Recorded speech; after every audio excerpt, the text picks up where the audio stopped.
kid damaged the edge of my lawn. Do you know what that costs to repair?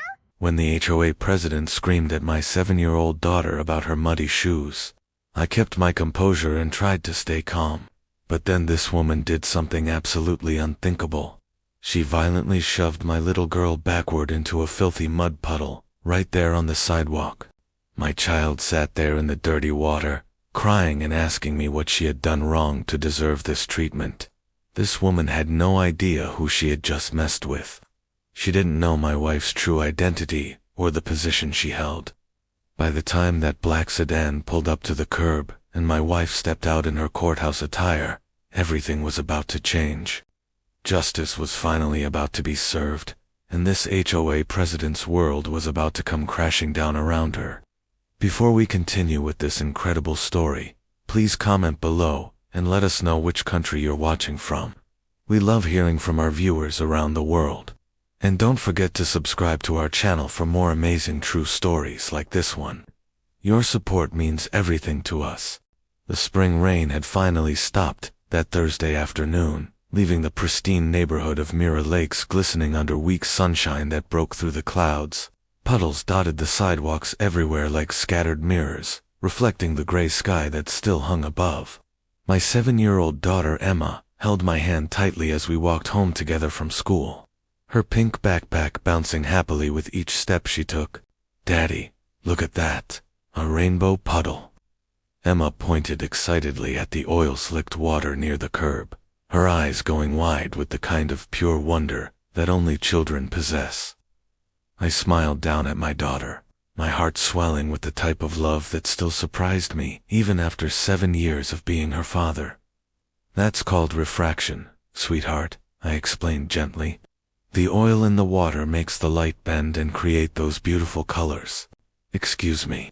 A sharp voice suddenly cut through our peaceful afternoon like a knife slicing through silk. I looked up quickly to see Karen Sullivan, the HOA president that everyone in the neighborhood called Hurricane Karen, behind her back, marching aggressively toward us. Her perfectly styled blonde hair didn't move a single strand, despite her forceful stride, and her lips were pressed into a thin, disapproving line that I'd seen too many times before.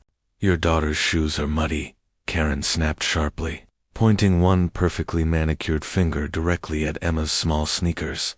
"The HOA bylaws clearly state that residents must maintain cleanliness standards at all times. You're tracking mud all over our pristine sidewalks, and it's completely unacceptable." I felt Emma's small hand tighten in mine immediately.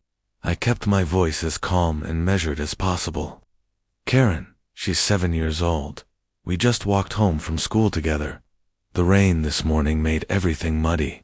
There's really nothing we could have done about it. I don't care about your excuses." Karen's eyes were cold and hard as stone. "I've had quite enough of your family's complete disregard for our community standards. Your lawn was a 1/4 inch too tall last week. Your garbage cans were visible from the street for 3 whole hours past collection time.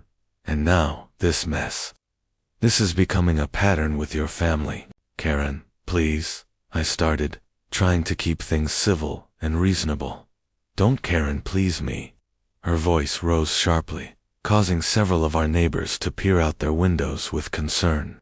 "I'm documenting every single violation your family commits. You people moved into this neighborhood 6 months ago, and you've done nothing but cause problems ever since." Emma pressed herself closer to my leg, and I could feel her small body trembling. My protective instincts flared up immediately, but I forced myself to stay diplomatic and calm. "We can discuss this another time, Karen. Emma's had a long day at school. She needs to get home and rest. She needs to learn respect for community rules right now," Karen insisted, her voice growing louder. Then she did something that made my blood run cold. She bent down, bringing her face level with Emma's, getting far too close to my daughter. The little girl shrank back against my leg in fear. "Little girl, do you understand that your carelessness affects everyone who lives in this neighborhood?" Karen's tone was harsh and intimidating. "Leave her alone," I said, my voice dropping to a dangerously quiet level. "She's just a child. She doesn't need to be interrogated by you." Karen straightened up quickly, her face flushing bright red with anger. How dare you use that tone with me? I am the HOA president. I have authority here in this community. I've held this position for 8 years. You have absolutely no authority over how I speak to someone who's harassing my daughter on a public sidewalk. I responded firmly. The word harassing seemed to flip a switch somewhere deep inside Karen. Her face contorted with pure rage. Harassing. I'll show you what harassment really looks like. What happened in the next few seconds would change everything for our family and expose this woman's true nature to the entire neighborhood. Stay with me, because you won't believe what she did next. What happened next seemed to occur in horrible slow motion, like a nightmare unfolding before my eyes. Karen's hand shot out suddenly and violently, shoving Emma hard in the chest with considerable force. My little girl stumbled backward, her arms windmilling frantically as she tried desperately to catch her balance. Her feet slipped on the wet pavement beneath her. I lunged forward instinctively to catch her, but I was just too late. Emma fell backward directly into the largest mud puddle on the sidewalk, landing hard. The muddy water splashed up everywhere, completely soaking her school uniform and coating her hair. The dirty water covered her face and got into her eyes. For just a moment, there was complete silence in the neighborhood. Then Emma began to cry, not the loud wail of a tantrum, but the broken, shocked sob of a child who couldn't understand why an adult had deliberately hurt her. My world turned red with rage. I scooped Emma up immediately, mud and all, holding her tightly against my chest as she sobbed into my shoulder.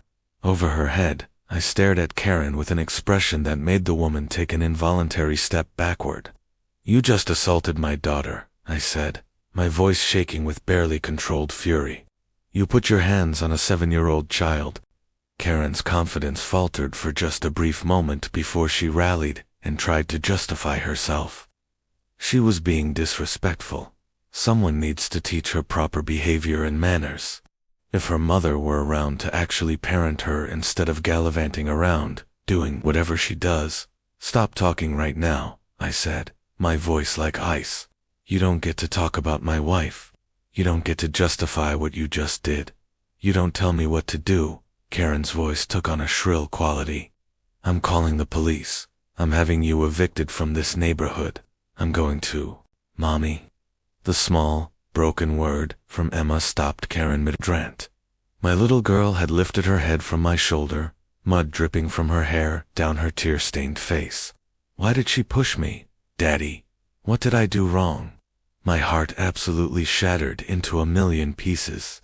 I could handle Karen's aggression toward I was an adult and could defend myself. But seeing Emma blame herself for this woman's cruelty made me want to scream at the injustice of it all. You didn't do anything wrong, baby, I said firmly, holding her tighter and not caring about the mud soaking into my shirt. Nothing at all. Not one single thing. But she said I was bad. Emma's voice cracked with emotion.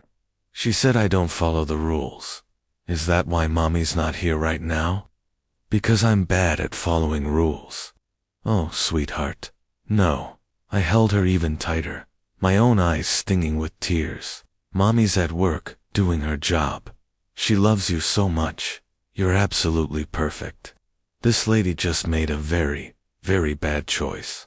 What she did was wrong, not you. Karen actually scoffed at this. A bad choice. I'm maintaining community standards that we all agreed to. If you can't control your child properly, maybe you shouldn't live in a neighborhood like this. A single father clearly can't handle. I said, stop talking. My voice was absolutely lethal now. I fumbled for my phone with one hand while holding Emma securely with the other. I'm calling the police right now. You assaulted my child in front of witnesses. You put your hands on a 7-year-old girl and shoved her into a puddle. Multiple people saw what you did. Indeed, several of our neighbors had emerged from their homes by this point. Drawn by the commotion and raised voices, Mrs. Park, from 3 doors down, had her cell phone out and was clearly recording everything. Mr. Davidson, from across the street, was already walking over quickly, his face grim with anger at what he'd witnessed. "Karen, what the hell did you just do?" Mr. Davidson demanded, his voice shaking with barely controlled fury. "I was enforcing community standards that we all voted on." Karen's voice had taken on a shrill, defensive tone that I'd never heard before. That child was tracking mud everywhere. Her father was being completely disrespectful to me. I barely touched her. "She's being overly dramatic about the whole thing." "You pushed a 7-year-old child into a mud puddle," Mrs. Park said coldly, holding up her phone so Karen could see it. "I have this entire incident recorded on video. Every single second of it." The color visibly drained from Karen's face as she realized the implications. "You're all completely overreacting to this situation. I'll fine you for recording without my permission. That's a clear violation of privacy rules. This is a public sidewalk," Mrs. Park said calmly but firmly, "and you just committed assault on a minor child." "I'm a paralegal, Karen. I know exactly what I witnessed here, and I know exactly what the legal definition of assault is." I had my phone pressed to my ear by this point. "Yes, I need to report an assault on a child," I said to the emergency dispatcher. "Yes, she's hurt. She's covered in mud, and she's been crying. She has injuries. The assailant is still here on the scene. It's our HOA president, Karen Sullivan." Karen's eyes went wide with what looked like genuine panic. "Assault? This is completely insane. You people are absolutely insane. Wait until I tell Judge Morrison about this situation. He's my cousin's husband. He'll straighten all of this out. Judge Morrison." My voice sounded strange, even to my own ears. I looked down at Emma, who was still crying softly against my shoulder. Then I looked back at Karen with an expression I couldn't quite identify. "You know Judge Morrison personally. He'll hear about this harassment I'm facing." Karen's confidence was returning slightly, fed by desperation and denial. "He'll see that I was just doing my job properly. He'll understand that I was maintaining standards." "He'll what?" A new voice entered the conversation, clear and authoritative. Everyone turned at once. A black sedan had pulled up smoothly to the curb nearby. The driver's door opened, and out stepped my wife, Sarah Chunstill, wearing her professional attire from her day at the courthouse. Her black hair was pulled back in a neat bun that emphasized her sharp features, and her dark eyes scanned the entire scene with the piercing intelligence that had made her one of the youngest district judges in our state's history. She took in everything with a single comprehensive glance. Emma covered in mud and tears. My protective stance, Karen's defensive posture, the gathering neighbors with their phones out recording. Emma, Sarah's voice was carefully controlled, but I could hear the tremor of emotion beneath the professional surface. She walked quickly toward us, her heels clicking sharply on the wet pavement. "Baby, what happened to you?" Emma turned her mud-streaked face toward her mother and let out a fresh sob that broke both our hearts. "Mommy." The lady pushed me down. "I fell in the mud, and it hurts, and I'm so sorry I was bad." "You weren't bad." Sarah's voice cracked with emotion as she carefully took Emma from my arms, not caring at all about the mud ruining her expensive suit. "You weren't bad at all, sweetheart. Mommy's here now. Everything's going to be okay." The look on Karen's face when she realized who my wife was is something I'll never forget. But what happened next would change this woman's life forever. This is where true justice begins. She looked at me over Emma's head, and I nodded once, my jaw tight with barely contained rage. Karen Sullivan pushed her, deliberately, with force. Sarah's eyes moved slowly to Karen, and I watched the HOA president go very pale under that judicial gaze. When Sarah spoke, her voice carried the same authority she used in her courtroom when delivering important rulings. "You're Karen Sullivan, the HOA president," Sarah stated rather than asked. "Ah, yes, but this is all a complete misunderstanding," Karen stammered, clearly rattled. The child was violating community standards, and her father was being confrontational, and the child, Sarah, interrupted her, voice deadly quiet, "is 7 years old, and you're saying you pushed her?" I didn't exactly push her. She needed to learn respect and proper behavior. Her father was being confrontational and aggressive. Someone needs to maintain standards in this neighborhood, and you people think you can just move in, and you people, Sarah repeated softly, dangerously. Please continue, Karen. Explain exactly what you mean by you people. I'm very interested in hearing your explanation. Karen realized her mistake far too late. I didn't mean that. I wasn't referring to anything specific. I just meant newcomers who don't respect established rules, and my daughter is crying.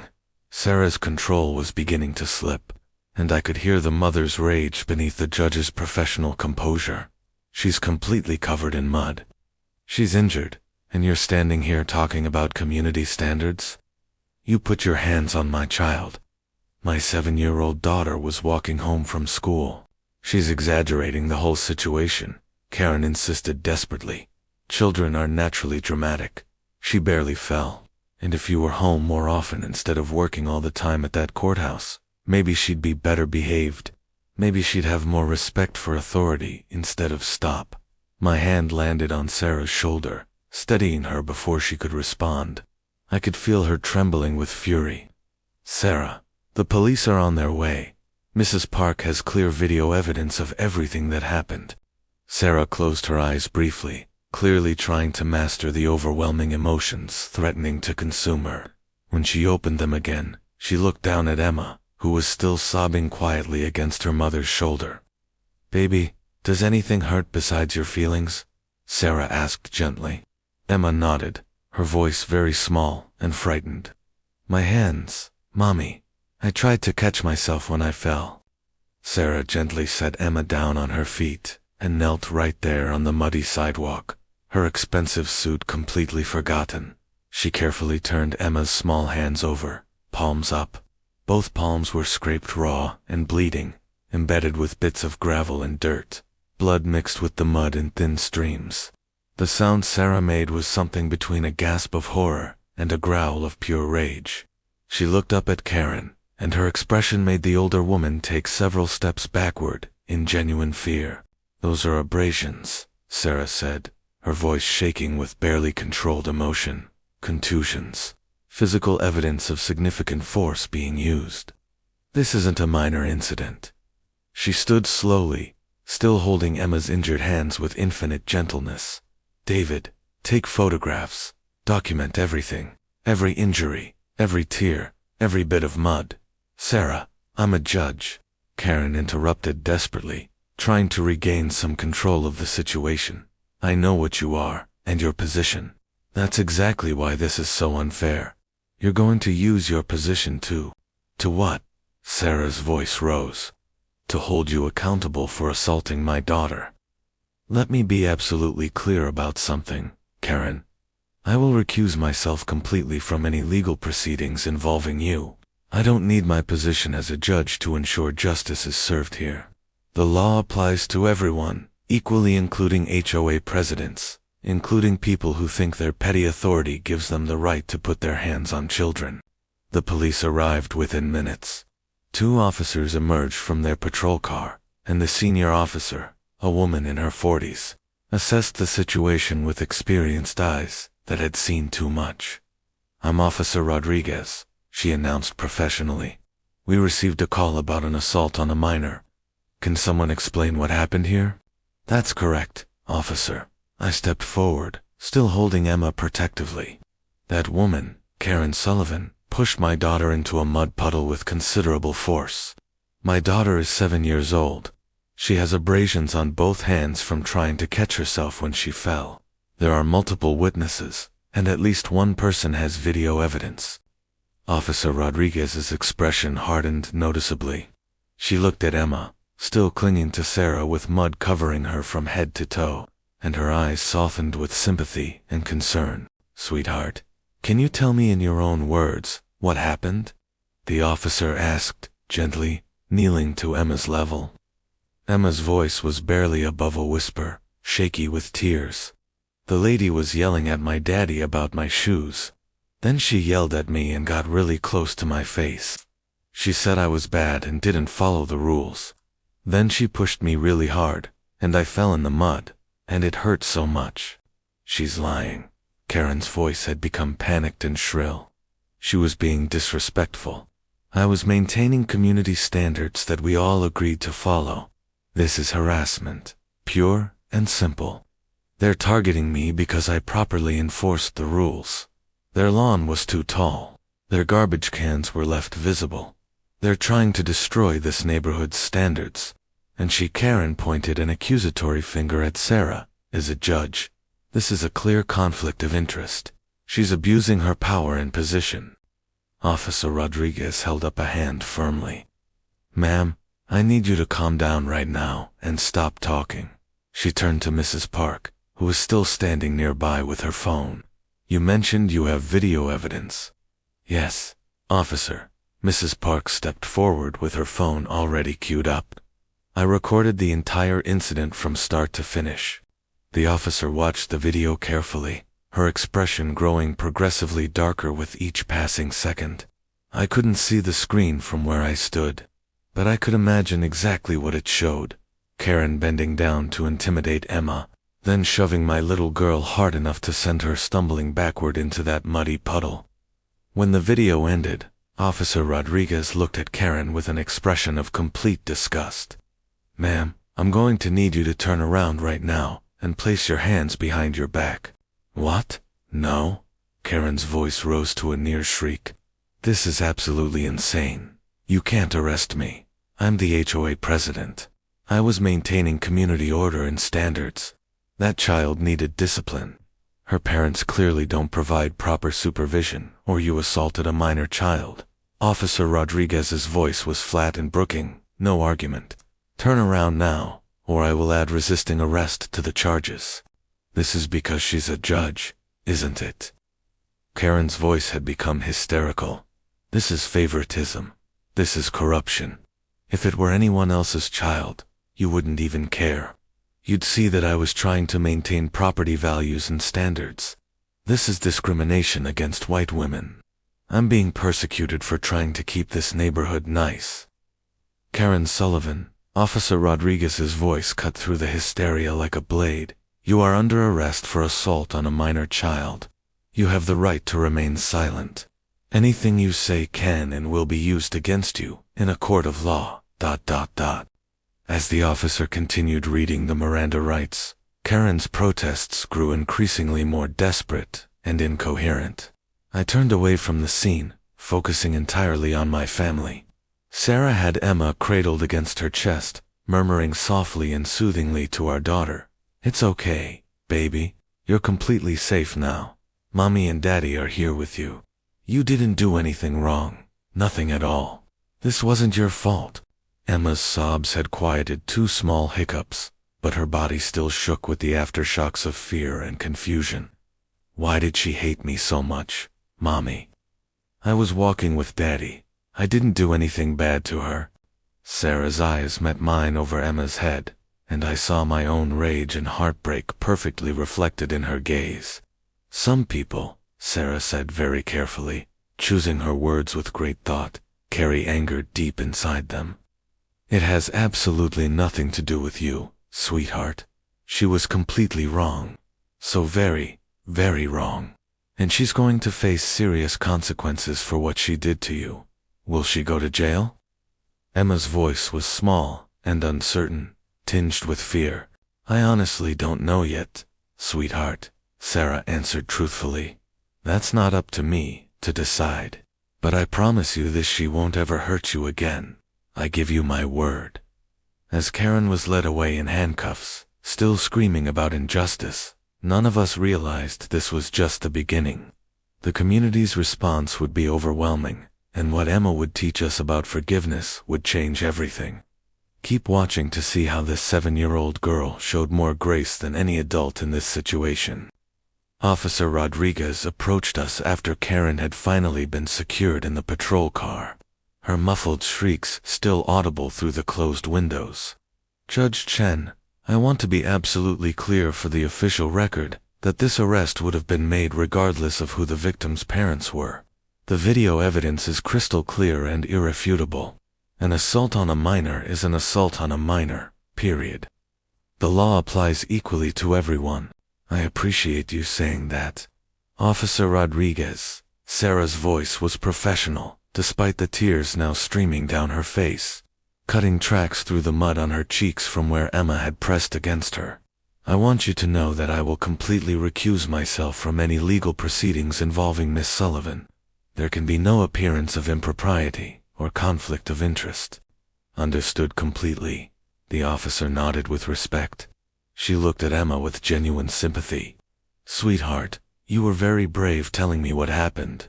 You should know that absolutely none of this was your fault. The grown-up made a very bad choice, and grown-ups have to face consequences when they make bad choices. Emma nodded silently against Sarah's shoulder, still processing everything that had happened. You'll need to take her to be examined by a doctor, Officer Rodriguez continued, addressing both of us. We'll need complete documentation of her injuries for the case, and we'll need full written statements from both of you as well. Of course, I said, already pulling out my phone again to begin taking photographs. Each photo felt like a knife stabbing into my heart. Emma's scraped palms with blood mixing into the dirt, the mud completely covering her clothes and hair, her tear-stained face showing the emotional trauma she'd endured. Mr. Davidson approached us as the police car finally pulled away from the curb, Karen still visible through the back window. I'm so sorry this happened to your family. I've been saying for years now that Karen was completely out of control, but the HOA board wouldn't listen to any complaints. I should have pushed harder. I'm just so incredibly sorry. It's not your fault at all, Sarah said quietly, readjusting Emma in her arms. But I sincerely hope the board will finally take appropriate action now. They absolutely will, Mr. Davidson said firmly. I'll personally make sure of it. We're calling an emergency meeting tonight. He looked at Emma with sad, sympathetic eyes. Is there anything at all we can do to help your family? Just if you have any other documentation of Karen's behavior over the years, any complaints, any other incidents, anything at all, please. Preserve all of it carefully, Sarah said. It might be relevant to establishing a pattern of behavior, as our neighbors gradually dispersed back to their homes. Still talking amongst themselves, in shocked tones, Sarah, Emma, and I went inside our house. The familiar space suddenly felt different somehow, like a sanctuary that had been violated by the knowledge of what had happened just outside our front door.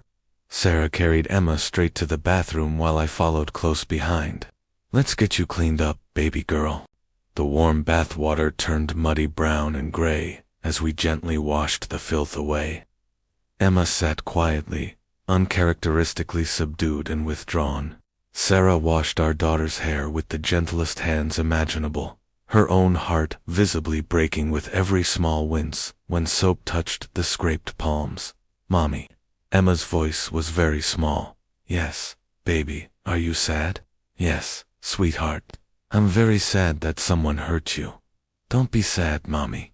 I'm okay now. Emma tried to smile, but it wobbled uncertainly. It was just mud, right?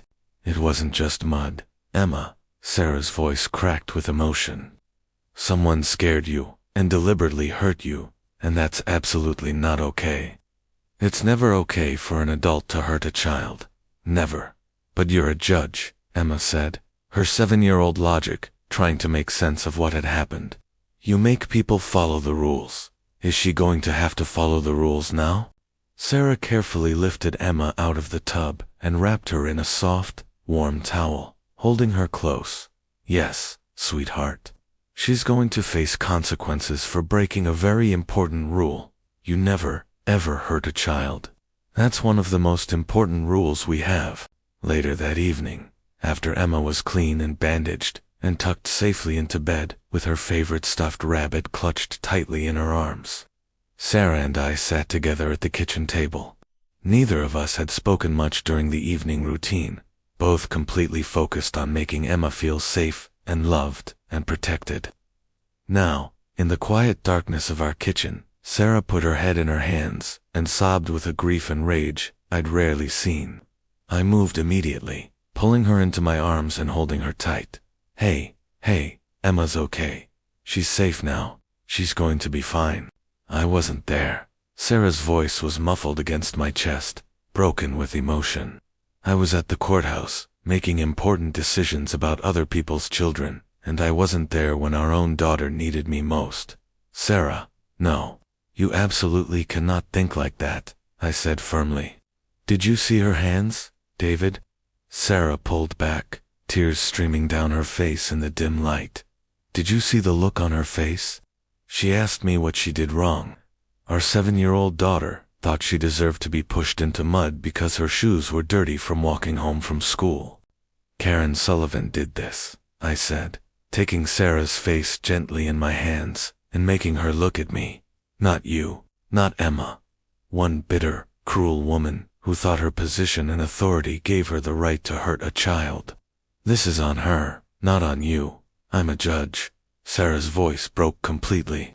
I spend every single day trying to protect children through our legal system, and I couldn't protect my own daughter from a neighborhood bully with a power complex. You're protecting her now, I said firmly. You're showing her that actions have real consequences, that justice actually matters. That's when someone hurts you. You don't stay silent and accept it. You stand up, and you fight back properly through the system. Sarah closed her eyes, leaning into my touch. I wanted to destroy her, David, when I saw Emma crying like that, covered in mud, asking me what she'd done wrong. I've never felt rage like that in my entire life. I wanted to. I know, I interrupted gently. I felt the same way. But we're doing this the right way. Through the legal system properly. We're showing Emma that even when adults fail her, justice doesn't have to fail her too. They sat in heavy silence for a long moment. Finally, Sarah spoke again, her voice steadier. Karen mentioned property values. You people. She's made comments before about the neighborhood changing, about how the HOA was supposedly better before certain families moved in. I've noticed the pattern. I caught that too. My jaw tightened. Mrs. Park noticed it as well. It's on her recording. Good? Sarah's voice had taken on her courtroom tone. Then there's a clear pattern we can establish. This wasn't just about muddy shoes or lawn height. This was about prejudice and discrimination. About someone who didn't think we belonged in her neighborhood and used her position to harass us systematically. Over the following days, the story spread through Mirror Lake like wildfire. The video of Karen pushing Emma went absolutely viral on neighborhood social media pages and beyond. More families began coming forward with their own stories of Karen's harassment and abuse of power over the years. There was the Hispanic family she'd cited for excessive lawn decorations during Dia de los Muertos, the Muslim family she'd tried to fine for unusual odors during Ramadan, the black family she'd called the police on for suspicious behavior when they'd had a family barbecue in their own backyard. A disturbing pattern emerged, clear and absolutely damning. Karen had systematically targeted families she perceived as different, as not fitting her narrow vision of what the neighborhood should be. David and Sarah documented everything meticulously. They took Emma to the pediatrician, who carefully noted the injuries in official medical records. They gave detailed statements to the police. They attended an emergency HOA board meeting, where Karen was unanimously removed from her position in disgrace. Throughout everything, they watched Emma carefully, with growing concern. Their bright, cheerful daughter had become noticeably quieter and more hesitant. She started asking permission before doing simple things she'd never questioned before. She flinched visibly when adults raised their voices, even in normal conversation that wasn't directed at her. 2 weeks after the incident, Sarah came home from work to find Emma sitting at the kitchen table with me, laboriously writing something with her freshly healed hands, her tongue sticking out slightly in concentration. "What are you working on so carefully, baby?"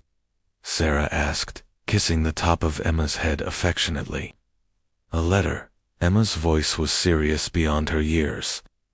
"To the lady who pushed me." Sarah and I exchanged meaningful glances over Emma's bent head. "What kind of letter, sweetheart?" Sarah asked gently.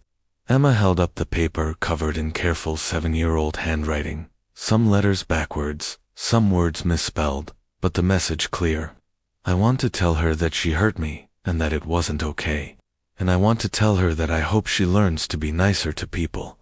Sarah's eyes immediately filled with tears. She knelt beside Emma's chair, overwhelmed with emotion.